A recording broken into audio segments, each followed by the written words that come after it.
Alrighty, we are live on a Friday, the last day of February. And this is the Ramsey Show After Show coming to you live from OH. Just waiting was just waiting to see if we had the audio there, and as you heard, we do have the audio, so that means we can get going. Alrighty, you are watching this on youtube.com/coachstevemoney. And for my financial content, just scroll past the Oak Island playlist and you'll see the Ramsey Show After Show playlist. Still need to take the Dave off of there. Keep forgetting to do that. It's only been 4 years. Answering your financial questions playlist as well. Also the music playlist. 11 Ramsey adjacent songs in there. And gonna have 2 new ones for episode 500.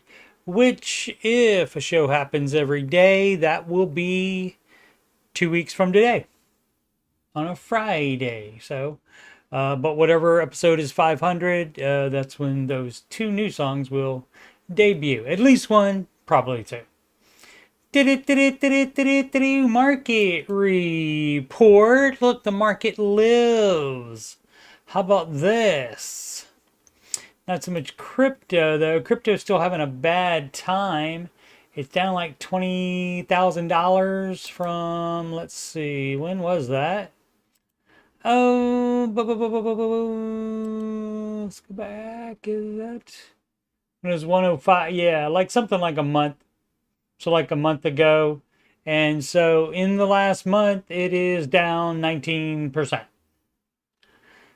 So, say what you will about that. People can make money with crypto. They have made money with crypto. It's just not based on anything. And so that's why Mr. Ramsey doesn't enjoy it. It's not based on anything other than what people will pay for it. And then if a bunch of crypto bros get together and decide they're going to sell, and that makes more people sell, and you're a recent buyer, you didn't buy, like for example, let's go back to it, going back to it. If you didn't buy, let's get a bigger picture here, 5 years. If you didn't buy down in here, if you bought up in here somewhere before it went down, then currently you lose money if you sell, if you're trying to get that money back. And so, yeah, that's, I mean, it's a meteoric rise for sure up in here, but you had that once before. It was down here, like since since it started, in like the early 2010s, and then it jumped up to a high and fell, and then 6 months later it was back up to a new high, and then it dropped again and took much longer. How much longer did it take? Let's see, that is November 6, 2021, and to get about back to that was about 3 years. 3 years, babe, to get back from previous high. And so the stock market doesn't take that long to recover generally. So very volatile, and so not advised. Again, based not on any companies or anything like that, just based on what people will buy it for. And down big in the last month. What do we have for stocks? Again, yeah, all back up today again. Tomorrow was, yesterday was down big, and so let's look at the S&P 500. That's basically your bell cow. That's like what you want to look at for the market in general. And this was all today. Yeah, it jumped up at the, it went negative for a little while during midday, but then it popped up, and at the end really popped up as people trying to buy, I guess at the last minute in February in the month. For whatever reason, let's look at the last 6 months. So you can see you get that steady build basically. There's some big jumps in there occasionally. Is that Pandy? Yeah, that's the Pandy crash. And that doesn't even look that bad now. And since it's way up here. Now, since it has repeatedly gone way up since the Pandy crash, but like the Pandy crash, I remember doing this show talking about it, and we were only up to like right here. And of course, that looks different. Also, it's not as squished together. And I mean, once you get a 5 year time period on it, it is much more of a constant incline. You get your occasional drops, of course, but it's not way up or way down when you look at a 5 year. Oh, what else do we want to talk about today? Let's see how the rest of the planet did. Everything up in Europe. Everything down in Asia, though. Currencies, we have the US dollar up over the euro, up over the Japanese yen, up over the British pound, low, up over the Canadian dollar, and also another clean sweep today, 2 days in a row, for the US dollar being over other currencies, as it here is over the Australian dollar, mate. Almost forgot to do that accent. US dollar said NAR is what they said. Oh, let's see. Earnings, anybody good coming up? March 4th, Progressive and CrowdStrike.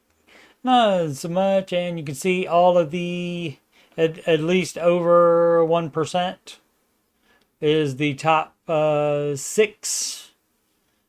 The most followed on Google, and if you add NVIDIA to this would be the Magnificent Seven, is what they call these particular stocks. And of course, we don't do single stocks. We do, what are they called? Managed funds for retirement. And of course, your large cap managed fund should have plenty of these guys in there.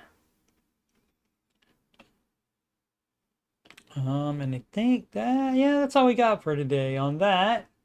Let's, oh, had some news here. Skype shutting down. They bought Skype, Microsoft bought Skype 13 years ago. But they introduced Microsoft Teams, and so they may have taken some of the coding out of Skype and put it in Microsoft Teams, so that may be all a part of that. I don't know.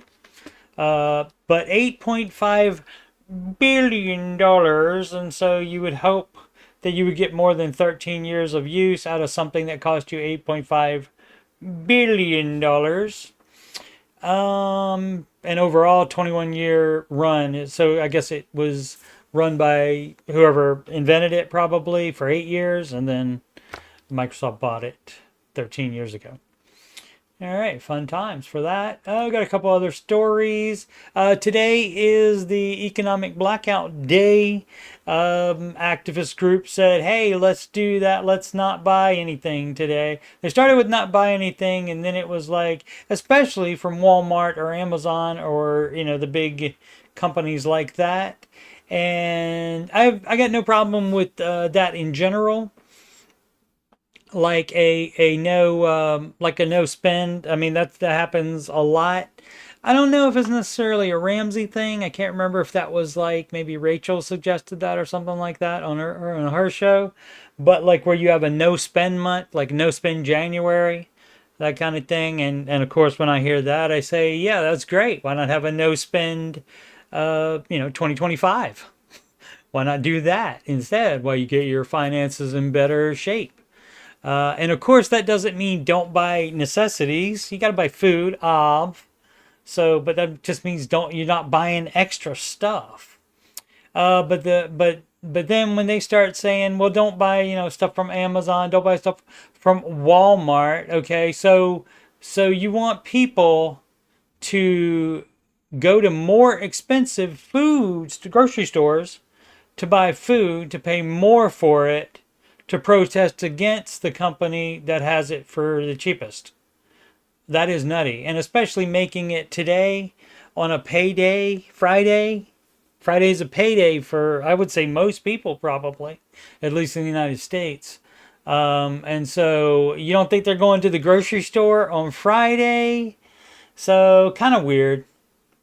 But anyway, I mean, I get what they're doing, and, they don't like the big companies. They don't like capitalism, most of them, that would be doing this. And so That's the way that goes. Speaking of capitalism, Citigroup mistakenly credited a customer account with $81 trillion, and actually they caught it before it actually was reflected in the customer's account.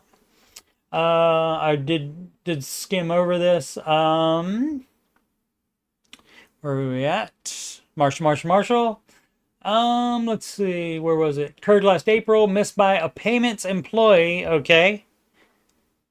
So you got the computer that did it, I guess, first. So you got that as a problem, or a human that did it first. Either way. And then you got somebody that a payments employee didn't realize it. Payment employee probably watching the YouTube and saying, yeah, that's fine. You know, cat came on the screen or something like that, or something really cute, and just missed it.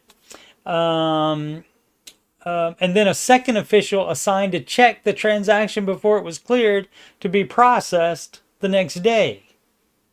Forgot it as well. Okay, so there's a problem somewhere along that line. So that is nuts that it would be that much. Yeah, no funds left Citi, and it wasn't even put into the other customer's account yet. It was caught before that, I guess, by the third person. So maybe you only need the third person. You just need competent people there. Hopefully the people that missed it are not DEI employees. Hopefully not. Because you should be hiring better people instead of checking boxes if you want to hang on to your $81 trillion. That's 18 zeros, babe. If I opened any of my accounts and saw 18 zeros in there, I would, I don't know what I'd do. I'd be like, that's got to be a mistake of some type, is what I would think. Let's go some questions. Of course, I forgot again today. My goodness gracious me. Not very professional. Forgot again today to get it to the right question. My bad. Many apologies. Not that many people watch on Friday, though. We have 4. Everybody's quiet except for Marshall. What'd you say? Most Ramsey people don't purchase things on a daily basis. That's true as well.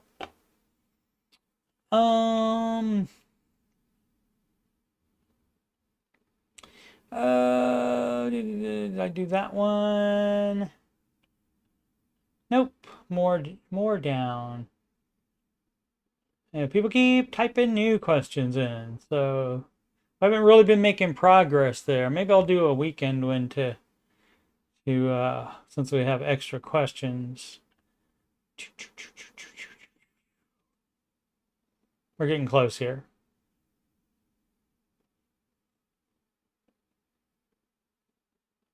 Would this be enough investing? 200%. Don't think I did that. How are we doing? Can we spend money for fun things? That sounds familiar. Yeah, I think I did that one and about something. Alexa, excellent event. I don't think I did this one. Emergency fund target savings. Past year, I've saved an emergency fund, and with the help of my father, paid off my debt. Oh, okay, yeah, I did that one too. Yeah, so they still owe. You're still in step 2. You owe your father the debt, and they had to do that first. So we did do that one. Would this be enough investing? Let's see. 15-year income, my company will match 200% up to 6%, meaning if they will. Yeah, I read that one too. Mortgage payoff. Okay, champion 8952 mortgage payoff. My mortgage balance is $40,000. I have $48K in a high yield savings account. No other debt. Decent job. Federal military veteran with pension. None of that matters. Would you pay off the mortgage now? Yes, because you shouldn't have had that $48K in a high yield savings account anyway. You should have your full 6 months emergency fund, but you would not have extra savings while you still had a mortgage. while you still maybe had to address step 5 as well for kid college. So you do 4, 5, and 6 at the same time, but in that priority order. Step 4 is investing. And so you would be investing, but that would not be, you wouldn't have extra savings beyond the emergency fund. And people do this all the time. I mean, and not even just with this, where it's something like they're saving extra instead of putting extra to the mortgage, which they should be doing, or kid college again, after investing the 15%. But people do this with step 2 debt as well. They say, well, I'm going to save too on top of that. And the baby steps don't say to do that at all. So save $1,000, and it doesn't say anything more about saving. The next step is just paying off your debts. It doesn't say to save any extra. Let's just check to make sure I'm wrong. I'm not. But yeah, it doesn't say that. Let's check the Ramsey version of it. Yeah, it doesn't say save more if you feel like it, or if you want to put some in a high yield savings account. It doesn't say to do that. I am the liquor. You are the liquor, huh? No, 199. If you're married and keep separate finances, you're not a team. You're just roommates. That's true. I see a lot of hate for Dave saying this. Yeah. Doesn't matter. People think, people think he's out of touch for that with that, but the advice doesn't change. That's the beauty of it. It doesn't change with the times because it doesn't matter. What the economy is at any given moment doesn't affect the baby steps. Doesn't affect the amount of emergency fund you should have. Doesn't matter. So if you want to do other things, you certainly can. And if you want to keep separate finances, you certainly can. And sometimes it probably would be advised by a marriage counselor when you are having difficulties. And if one person can't seem to keep money or has a spending problem or something like that, that does have to be worked out. But again, that's a counseling issue. A lot of times financial problems have bigger things behind them. They're just like on top of the main problem, which that's like a communication problem or somebody that can't stop spending. And that's not as much a financial problem, meaning like a disagreement. That's they can't stop themselves from spending. That is a commercial. Another debt gone, and another debt gone. Another debt is gone. Hey, I'm going to pay off you. Another debt is gone. Wow. That's pretty good for Off the Dome, isn't it? Otherwise, that's not one of the new songs coming up. I guess that could be, though. That could be a third one. Otherwise, Park 1187. We don't have anyone in our life that understands our debt-free journey. No, they're not gonna. Because you know what? The rest of the world is normal. I mean, it's normal. The rest of the world is normal. The people that don't understand are normal. The people that take the Ramsey advice, we are the weird ones. We're abnormal. And so you just have to embrace that, and you have to reach out towards other people that are doing the same thing you do. And you can find that perhaps in a online forum such as this reddit.com/r/Dave Ramsey, or the group run by Ramsey Solutions on Facebook. It's called the Ohio State University. It's the Ramsey Baby Steps Community. The Ramsey Baby Steps Community is the name of that on Facebook. And then you can talk with other people doing the same thing that you are doing, but you can't expect that any of your friends are going to do this advice because it involves sacrifice, as you probably know, since you have paid off debt. Let's see. Someone would share here. We used our whole tax return. I might have done this. Did I do this one? And did I make up the song before? Is that why it was so easy? I don't know. Our whole tax return. So if you got a big tax return, you would be doing a little thing called adjusting your withholding, so you're not giving the government a year-long interest-free loan. you can put better use to your money than the government can. I 100% assure you of that. And paid off one of our student loans of $4,500 and only $7,400 left between 3 loans. Frowny, frowny. I think that's a frowny. Before we would have used it on something dumb, so I'm extra proud today. Right. And normal people aren't going to do that. Normal people are probably going to spend it on something dumb.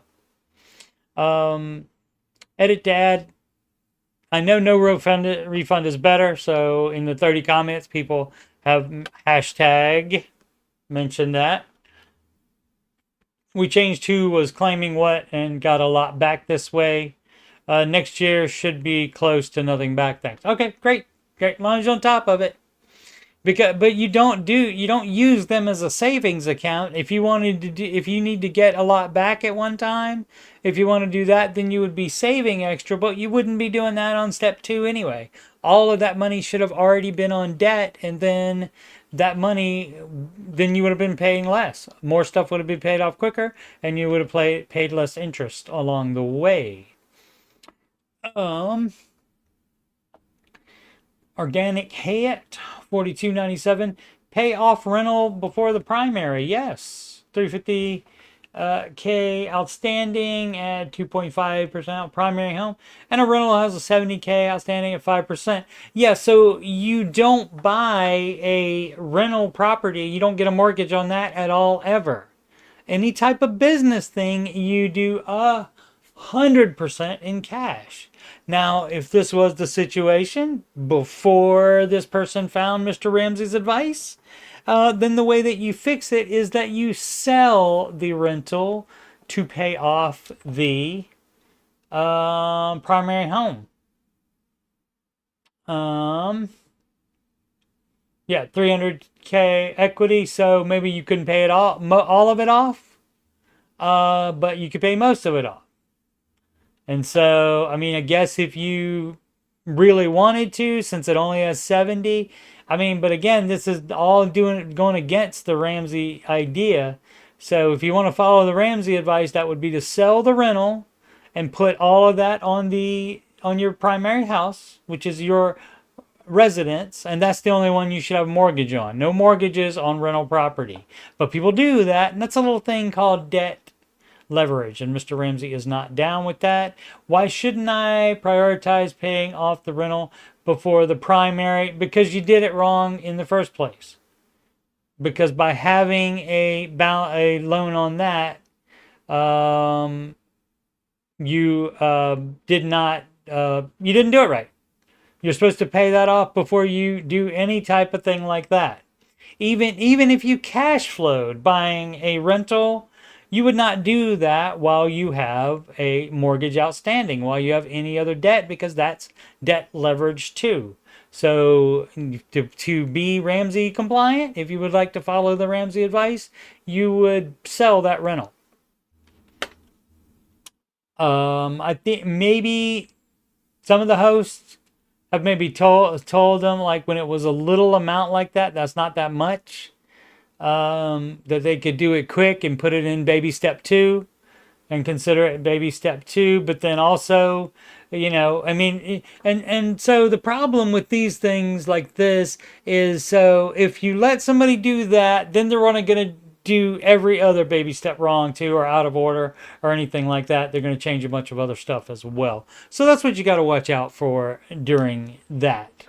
But like putting 70K, I mean, that would be if this person doesn't have any other debt. If this person has any other debt, we got more and more problems. But if there's no other debt except for the rental, fine, put the rental, you know, I'm fine with you putting the rental in baby step 2, and you have to pay that off, you know, ASAP. And so, and while you're doing baby step 2 debt, guess what? No investing. I bet the person's investing as well, because that's the normal way to do it, is to have debt laying around and to debt leverage. And that's the way some people like to make money.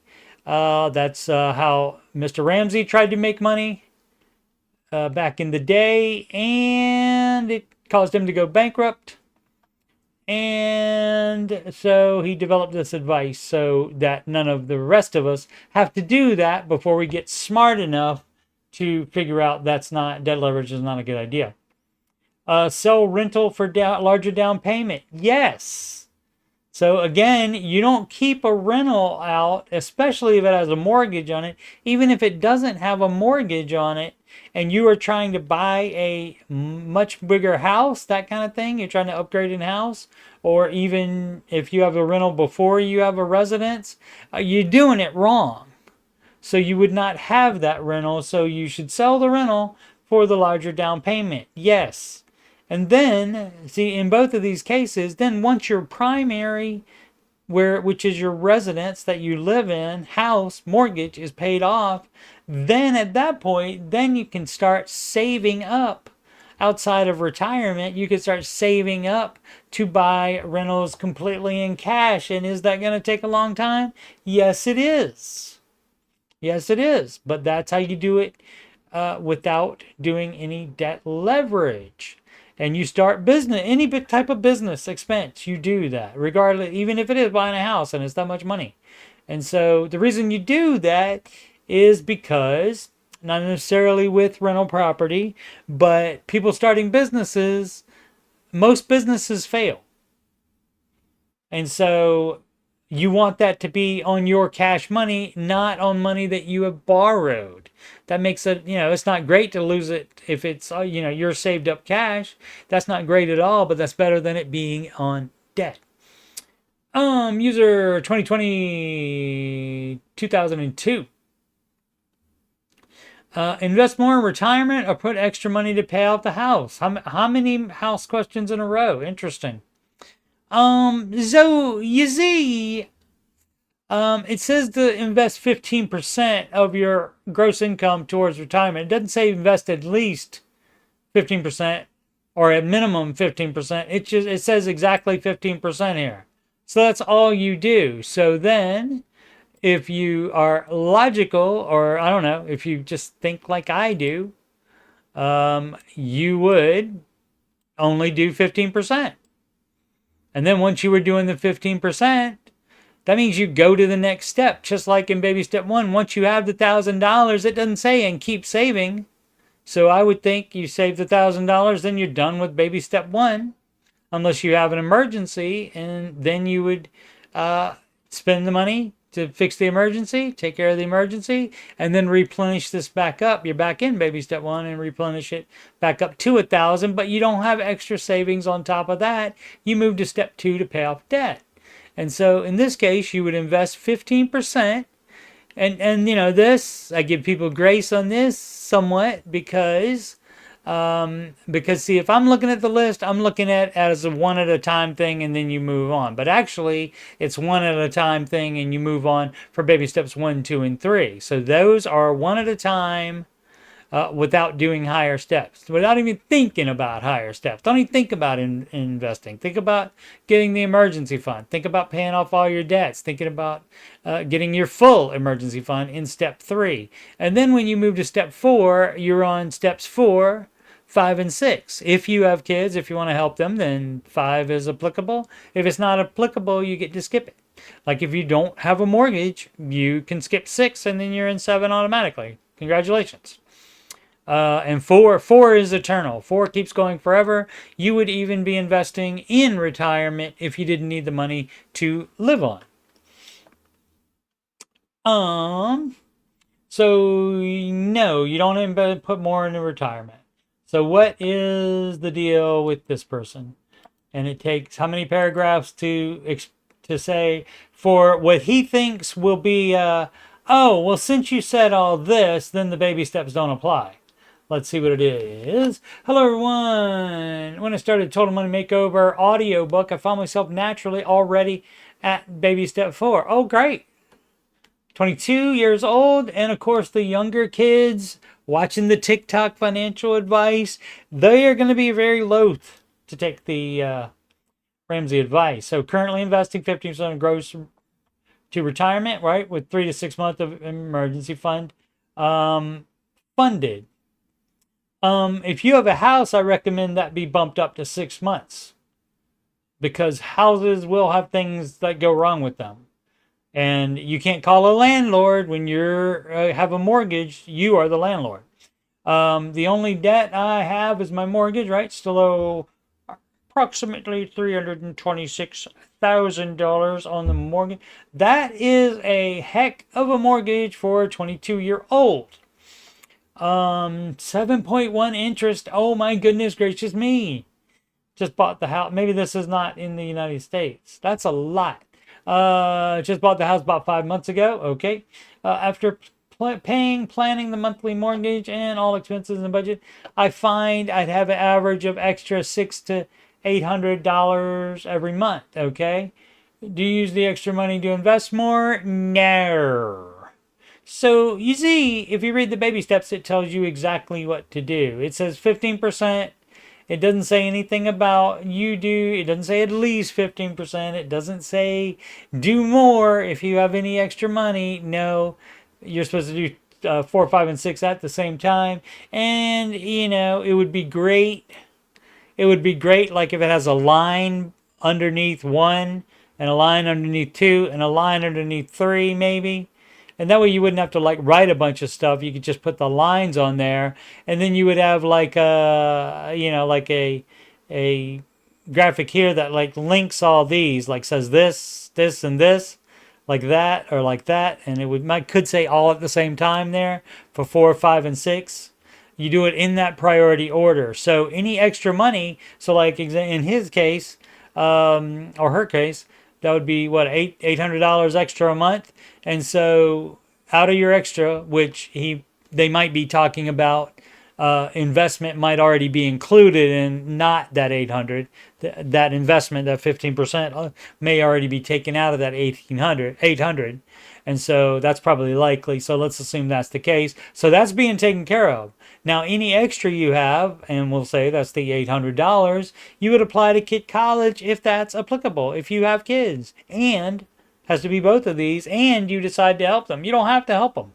It's up to you. Some people would like their kid to do their own thing and build character by earning it all themselves.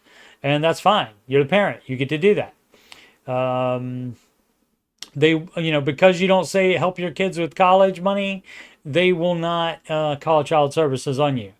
And then 6 is pay off the home early. And so that's what you would be doing it. Instead of adding extra to the investing.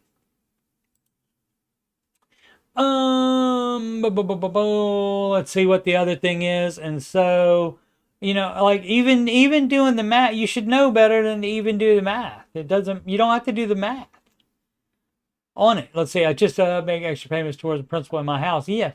Also, in the 5 to 10 year range, I would also like to turn this house into a rental. Everybody always wants to be a landlord. Everybody wants to always do this crap and go put a down payment on another primary home to live in. Nar. So this is the problem here. Again, people either not familiar with the advice, like have never seen the Ramsey show, have never looked a little bit more into it. Now, it doesn't say here not to buy a rental house, not to have a mortgage. You're not supposed to have 2 mortgages at the same time. That's a no. Again, on a rental house, that has to be completely in cash. So that's a no. So what you could do is live in that until you want to have it as a rental, but then you have to save up and pay in cash for the mortgage one. You don't constantly get a mortgage on it, pay it off, use it as a rental, and go get a mortgage on a bigger house. That's not the idea behind the Ramsey stuff either, because you're not supposed to have a mortgage for the rest of your life. See where it says pay off your mortgage early? There's a reason for that. And so, but everybody wants to do the debt leverage so they can theoretically make money quick. And some of them do, but also some of them it all crashes down on. Because you're doing it wrong. Oh, let's see what we got. Respec 308, negative equity. Okay, and that's the difference as the equity that people are talking about with the real estate once you have paid off more than it's worth.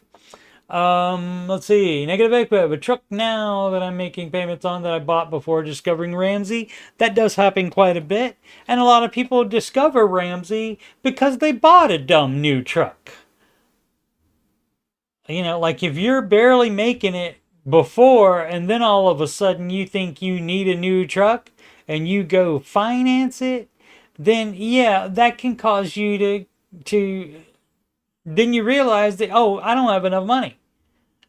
And then you look at it again, you say, oh, I didn't have enough money the way I was living before, much less. But people will lend you money far, far beyond the past capacity that you have the ability to pay. They will do that. They don't care. They're trying to make money off of you. Have a check down, making payments on that I bought before discovering Ramsey. Okay. And how you do that is you sell the truck, and the negative equity, you would take out a smaller loan to cover that, or if you have the cash, you would put your cash with it to cover the negative part, and you sell it, private sale, leave the dealership out, or it's going to cost you money. And then you can get out of that vehicle, and then you buy a beater vehicle. I was listening to his radio show, and some callers that call in about the negative equity on their vehicle, they're trying to get rid of, comma, my bad reading, sorry. Someone, I think George, suggests selling the vehicle and then getting a loan for the difference and paying that off. Correct. And you're not going to believe this, but George Camel, like someone that's on the show, is going to be familiar with Dave's advice. So that is the correct advice to give. The call I heard also suggested getting a loan for a different vehicle since the caller was having trouble cash flowing their purchase.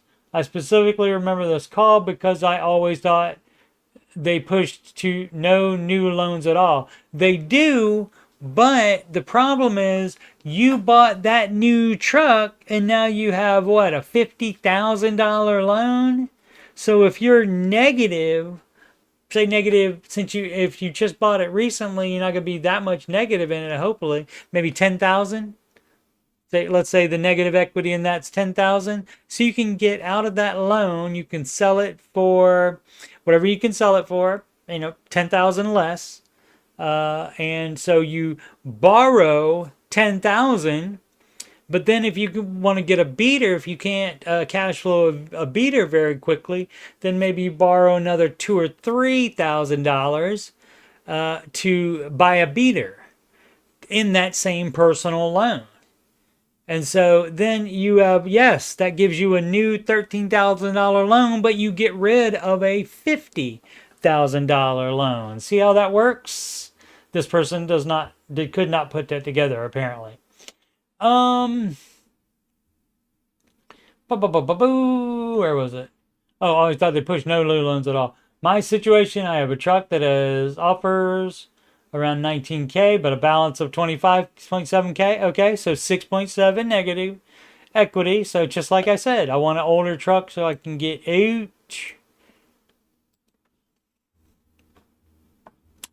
Boom.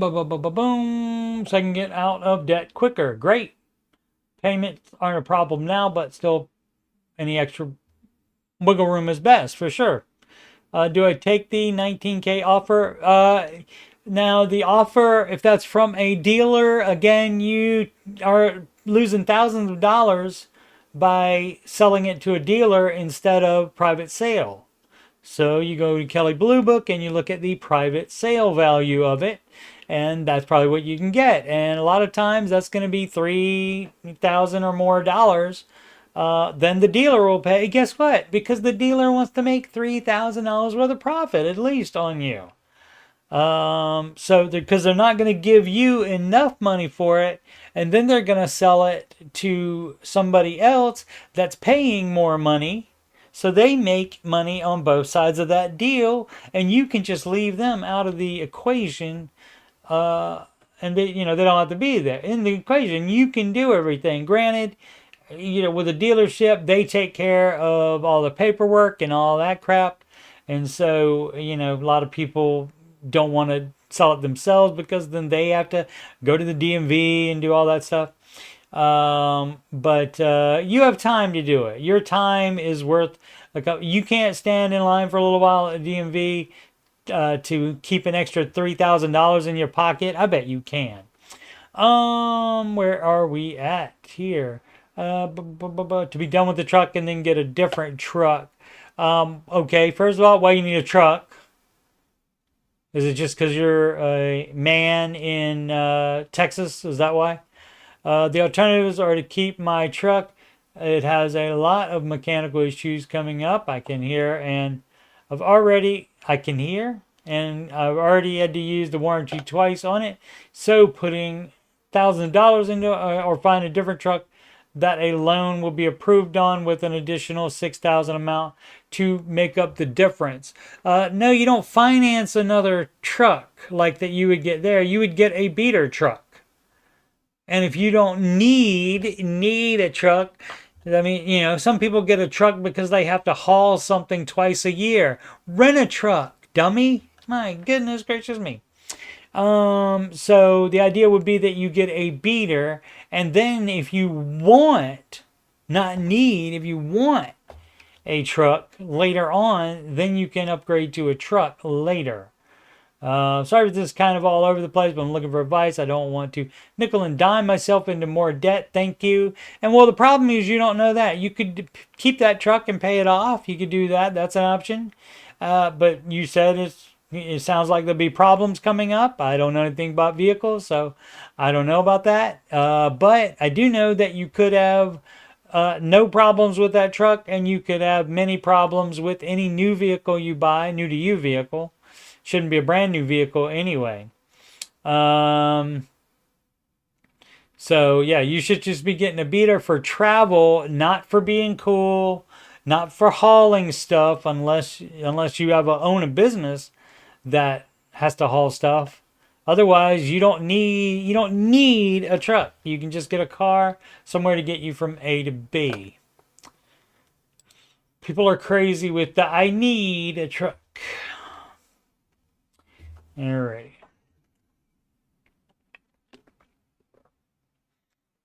So yes, you getting completely out of debt is more important than you having a truck that you do not need. Adventurous Tell 1584. 25% entire cost include what? Oh, I see. For mortgage. Let's see. Is the 25% spend on housing meant to include mortgage plus insurance, property, school tax? Right, basically, yeah. Strata and maintenance costs? No, not strata and maintenance costs. Not a 1% sinking fund. No, none of that junk. No, you are the one that's coming up with the 1% sinking fund. The Ramsey advice is that if you have an emergency with the house, you take money from the emergency fund to fix it. Otherwise, if it's just you don't remodel, you also don't, if you have a problem with a sink faucet, you do not redo the entire kitchen or the bathroom. You fix the problem with the faucet instead, and you wait to do a remodel until after the entire house is paid off.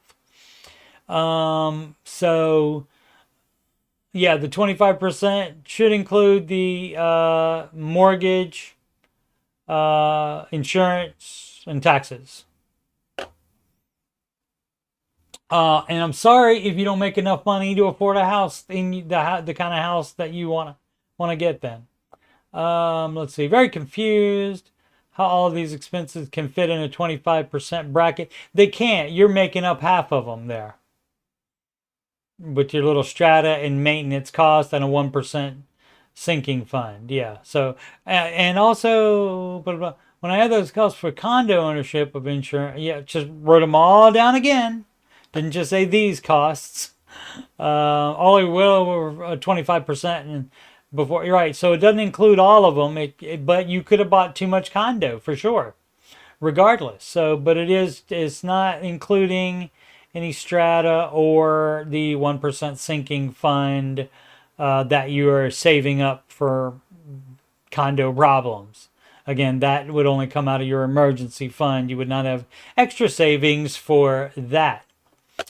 Um, I am very confused how all those expenses can fit in a 25% bracket. Well, you have to make high cost of living if you live in a high cost of living area. No, 25 of monthly take home pay is $1,157.49. And so that's all the mortgage payment that you can have. And theoretically, that would have property taxes and insurance included with it that would be put into escrow for you. And so that's the maximum house you can afford. And so that's not going to be a very expensive house. And so what is your, what's your payment now? Oh, no, that is the payment now. Let's see what it is for all that stuff. But see, he's including the strata fees. I don't even know what that is. I guess I can look that up in a second here. But okay, and how much is the total on that? Did you give me the total?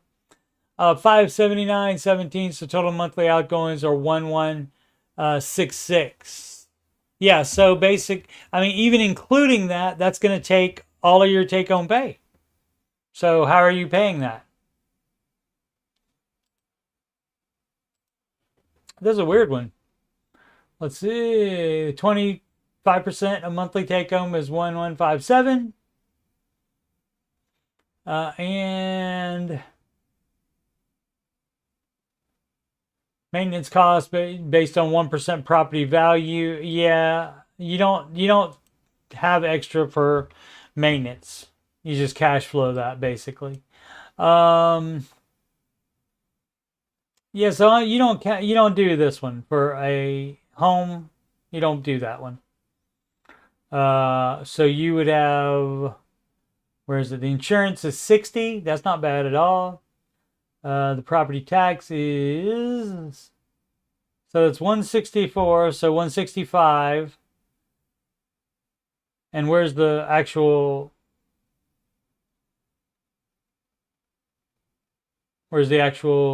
condo mortgage cost, mortgage payment? Total monthly outgoings 166. So it looks like that would only be, so if these are, so I can subtract 40%. Now I need to find out what these strata fees are because I have no idea. This may be in a different country. The strata fee. Strata fee, also known as a levy, is a regular payment made by property owners to cover the upkeep of a building's common areas. Oh, yeah. So, okay. So if you, yeah, that could be something that you have to pay for from the, condo association or something like that. Yeah, that's okay. So I get it. And so, yeah, so you got to pay for it. Sorry.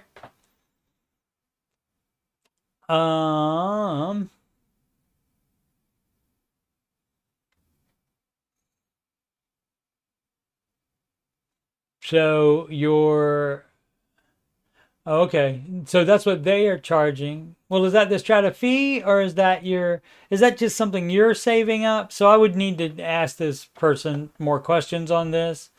But the total outgoings being 1166, I'm guessing no, because we don't see a mortgage amount here at all that you're paying for the mortgage. So no room for a mortgage in here. So surely I see what you're saying. Yeah, so you can't even have a mortgage there. Yeah, you're right. You can't. So you can't afford that. You don't make enough money is the easy answer here. So basically you would have to get a mortgage that is that amount. That would be mortgage, insurance, and taxes. So 25%, this is what you're limited to. So you can't go over that. So that condo is out as an option for you. And so, yeah, you just don't make enough money. So, that is crazy though. Because you make, let me ask you this. Let me ask you this, sir. What's the rest of your baby steps looking like? Because if that's 25%, so you're bringing home $4,400, over $4,500 a month. Where's the rest of it going? So if you have like other debt payments and stuff like that, or you're spending too much on anything, on stuff, then you need to get that taken care of before. You need to do that before you even buy a condo, because you're, in baby step one, apparently. Well, we don't know the savings. So that's why, again, I would need more information from this person. But sounds, totes sus to me, these. Where you would think $4,000 a month, and then you can get the mortgage, but you can't have all these extra fees on it and have a condo as well. So that would be you could get $1,100 mortgage that includes the interest and the taxes. So yeah, you got to make more money then, apparently, and but I don't know where the rest of your money's going into. So that you've got to find out that, and if it's going to be close to 25, maybe you can go a few points up higher than that if you want to sacrifice on some other things, but that's just nutty. Necessary Spring 129 insurance. At what point can I stop buying term life insurance policies? Once I turn 60 or become a millionaire? No, it's not like you can't say because I'm 60. You can't say because I'm a millionaire. I mean, maybe you can. It depends on when you can handle anything the problem with only being a millionaire is $1 million if it's invested, and they get all of it and no debts have to come out of that, as being left to a spouse, say, or children. $1 million generates $100,000. Excuse me. And so that would be $100,000 a year for the person to live on. If you don't have anybody, if not married and no kids, if you don't have anybody dependent upon your income, you don't have to have any life insurance. Maybe to be cool, you get enough to policy that would bury you, perhaps. But you can easily, if you have enough money to bury you right now, if you have that much in savings, or non-retirement, or even in retirement investing, it doesn't matter. It could still be in retirement investing, because that'll still be, probated out, and that could pay for your funeral, your final expenses. So, but yeah, you only need it if you cannot, don't have enough money of your own in your estate to take care of your children and spouse. If you don't have children or a spouse, then again, you don't need insurance at all, technically. Life insurance, that is. That's only for people that are going to be affected by you not getting up and going to work the next day. And which not being alive anymore is a good excuse for not going to work. Although some bosses would probably not like that as an excuse. Yamaha Mama 61. All right.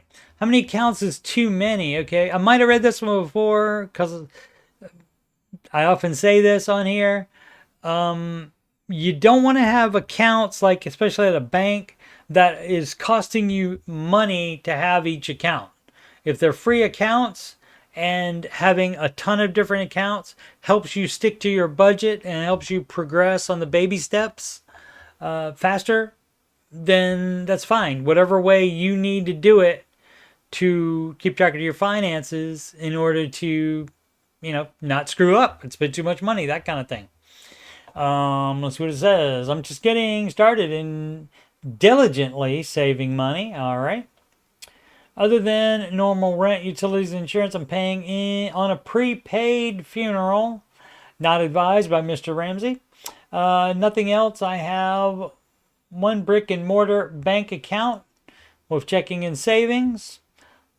an online bank with checking, debit, and savings, I can save about $300 a month comfortably. However, I've heard about debit card, excuse me, with savings account 3.5%. Yeah, most savings account at banks, you can get a debit card on that to use to access the money. Would this be a good idea to do too? Well, you wouldn't be having extra savings other than the emergency fund. So I would need to know about that, about what baby step you're on. But like I said before, it's going to be there's not a such thing as many accounts too many. A lot of times, if there's too many, the average person is going to lose track of some of them or forget about some of them, and that does happen. But as far as like what to do with it and where, if it's just a little bit of savings, or it's your emergency fund and you would have put that in a savings account. 3.5% though might be a high yield savings account somewhere. And yeah, if they give a debit card, then that's fine. That's fine to put your emergency fund in that because you have immediate access to it with that debit card. Otherwise, if you don't have immediate access to it, then it takes a 1 to 3 day transfer, and emergencies don't wait 1 to 3 days to happen. Known decisions 4206. How much can I spend for a new SUV, suburban assault vehicle?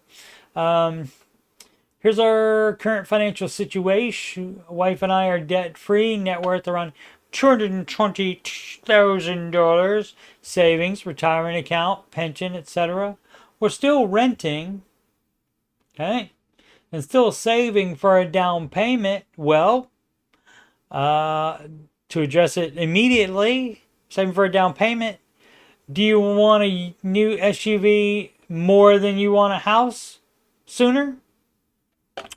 We live in SoCal, so it's pretty hard to find a home within our budget. Yep, and everybody wants a pass on the math because they live in a high cost of living area. It's not my fault. It's not Mr. Ramsey's fault that you don't make enough money for the area you choose to live in. Doesn't matter if you're born there, if it becomes a high cost of living area around you, or it always was, and then finally you get a job and it's not enough to pay for stuff, to pay for your life there, then you can't stay there. Sorry. You're not immune to math just because you live in a high cost of living area. We make around 220 to 230K annual combined. Again, California, that might be like 100K or less in the Midwest, that kind of thing. As far as the salary and as far as like the ratio of expenses as well. Wife needs a new to us car. Needs, again. Like people that work at home don't need a car that often. You can often work it out, or you can rent a car every so often if there's special things for it. But if he needs a new to us car and requesting an SUV, of course, with at least blind spot sensors and Android Auto. See, this is bullcrap. She does not need all that. And requesting, does she put in requests to you for purchases? Are you guys running like a business like that? So I'd have plenty of questions. I'm looking at possibly spending $42K for the SUV. Hey, it's your life and your money. You can do whatever you want to. That's not going to be advised. Probably. If you are on baby step 3B, then that's fine. But that's going to take it longer before you can save for that expensive house you want to buy too. See? So you just have to decide what's more important. Is it important to have that? Or is it more important to put that 42 in there and she just deal with the car that she has now? What's wrong with the car that she has now? We don't even know if there is one or not. So missing a lot of information here as per usual. Does the 50% of annual income apply to all? Yes. So everything you have with wheels on it or that floats in the water, all of that stuff combined has to be less than 50% of your annual income. Yes. Or is it just for those with fully paid homes? Nope, it's for everybody. For fully paid homes. It would be before the non-fully paid homes people, before it would be for the fully paid homes people, but it is for everybody. So let's see. I'm guessing you're aware that there are SUVs that fit the bill for way less than 40,000. That's the first thing as well. People like to get the first one that they see, and they think that's going to be the best price. Let's see. Yep, large car or a couple bells or a house, right? What do you want more? That's exactly what I said. I'm just seeing if there's more information by the OP. Owning a home equates to better financial stability for me. Not necessarily, but whatever. So I don't know if that means yes. I would have if it was for me. Oh, I would have if it was for me. But since this will be my wife's daily driver, she asked for blind spot monitor and Android Auto. All right. Well, I mean, she doesn't make money. I mean, regardless, she gets an equal say in the budget. If you're following the Ramsey advice, and so you guys have to. So you see, what you do is you communicate, you compromise, and then if you can't do that, then it's counseling. Yeah, and then now here's your justification for the SUV. As for why 3-row, yeah, that me decision. That's my decision, I guess. That if we're going to get an SUV, it will be 3-row to fit our needs / not feel the need to upgrade again. See, this is all dumb bull crap. And this is all, it's all completely normal. It's all not Ramsey stuff. It's a lot of justification station for stuff. And I just wanted to see if the person said if they had other debt as well. Or anything else. Paying rent versus current housing prices. Renting wins by a huge margin. I'm just scared the market flips and we're not ready to buy our saving. You buy when you are ready. You don't try to time the market, and you don't buy before you're ready to do it. Like, for example, if you have other debt, you would not buy a house. You would not be saving for a down payment when you have other debt. I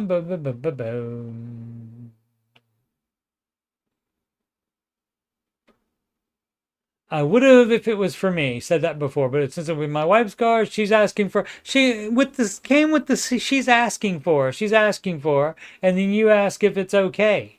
You guys can't settle that in your own house. That is weird. That should be looked into. I mean, I get it. You just want people's opinions, and I of course gave mine on it. Everybody always wants extra stuff. Actually, always wants the good stuff too. Don't want to move away from Southern California either. Wants a pass on math. Always. What up, James T? I need to invest. All right. Question about step 3B to 4. I'm working through the baby steps, and one of the things that comes up is to have a down payment set up after step 3. It's not a law. You don't have to buy a house. If you want a house, that's where you save the down payment. You're not doing it before that because you need to get your finances in order by paying off your debt and having the full emergency fund before you try to buy a house. So that would be where you would buy it. The issue is that I don't have any idea what I want to do for a house. I guess I have $50,000 saved already and could keep growing it. Yep. I could assume to get a $1 million house in California. Again, California seems to be a big problem for people because they don't make enough money to live there, but they do still want to live high on the hog there. I mean, people, guess what? People live in, say, Ohio, for example, and don't have a $1 million house. Why do you need a $1 million house? Just because that's the equivalent of a $300,000 house in Ohio? Guess what? People that live here, they don't all get $300,000 houses either. Some of them are $100,000 or so. Let's see. 20% down and shoot for 100K. The site also shows that 5 to 10% down payment is fine. That would be for a first-time home buyer, yes. But 20% is better. Yes, it is, because then you don't have to pay the extra for the PMI, private mortgage insurance, which is insurance not for you that you're paying, but that's insurance for the lender if you don't pay that you are paying. So maybe I already hit that goal. I'm trying to figure out if I want to keep pushing for more or start to move on to step 4 and save 15%. Okay, so the balance between, and this is the only time that it leaves it up to interpretation for you, where you get to set the balance between step 3B and 4. You can take up to 2 years to save up a larger down payment faster. And after 2 years, Mr. Ramsey would like you back in the investing world. But you can take that, or you can do something like a lot of people would do, up to the match of their company. If their company gives a match, they would invest up to the match only, and then put everything else for the down payment. Some people do that. Let's see. So maybe I already trying to figure out. I already read that all. Pushing for more, start to move on to step 4 and save for step. So those can happen at the same time, and they would be if it's going to take you more than 2 years to save for that, because Mr. Ramsey would tell you to go ahead and start putting 15% in after 2 years, and then your the amount you put towards the down payment is going to be less at that point, though. But yeah, that's how you have to do it in the California and any high cost of living area when you don't make enough money to buy that $1 million house. That's the way you have to do it. You save up a huge down payment, and that makes and also, don't know if you, if you did it on the Ramsey site, I don't even know if that has an option to set it for a 30-year mortgage. So it has to be on a 15-year mortgage too. So people like to get the 30-year mortgage because that leaves more wiggle room. That makes the monthly payment less, but it also makes it twice as long, 15 to 30 years as well. So you're getting hit with that interest.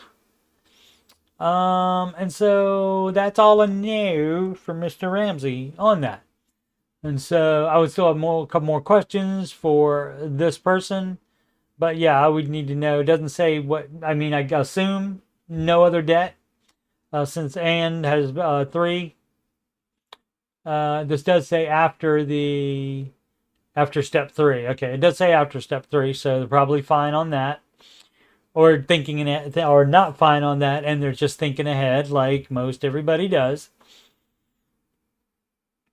So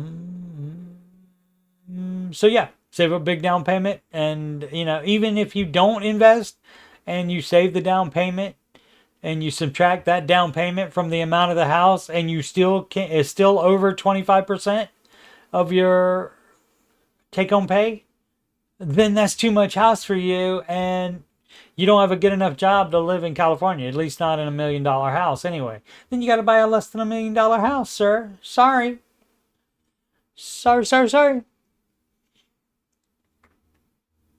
Alrighty, there. That's been over an hour. Once again, whoops. It's not the right screen. Where is it? Oh, it just was too far over. Alrighty.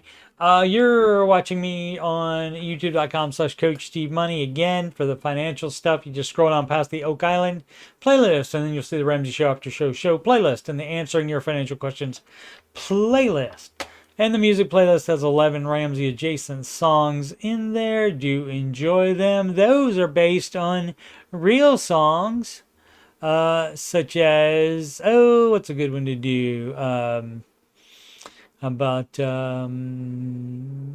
did it instead of the Taylor's version, we have Steve's version of "You Belong Dead Free." You belong dead free.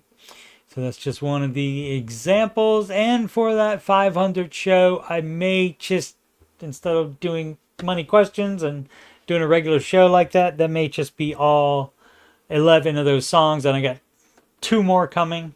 So at least 12, but probably 13 songs I'll have at that point. And so I could just do all the songs for that show anyway. Alrighty. Once more, I am Coach Steve Money. I'm a Ramsey Solutions certified financial coach. And if you've got money problems or you just want to make sure you're on the right track, you can schedule a free financial coaching consultation / assessment with me at calendly.com/Coach Steve Money. That information is in the ticker below and also in the video description.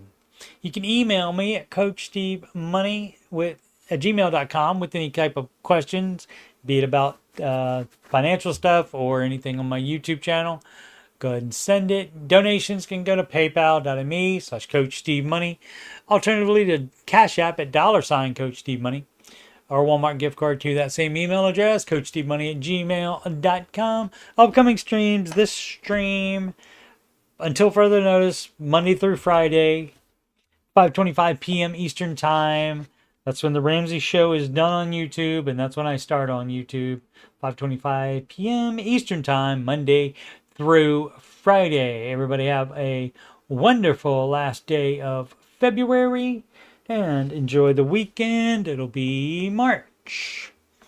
And as always, make smart financial decisions every day.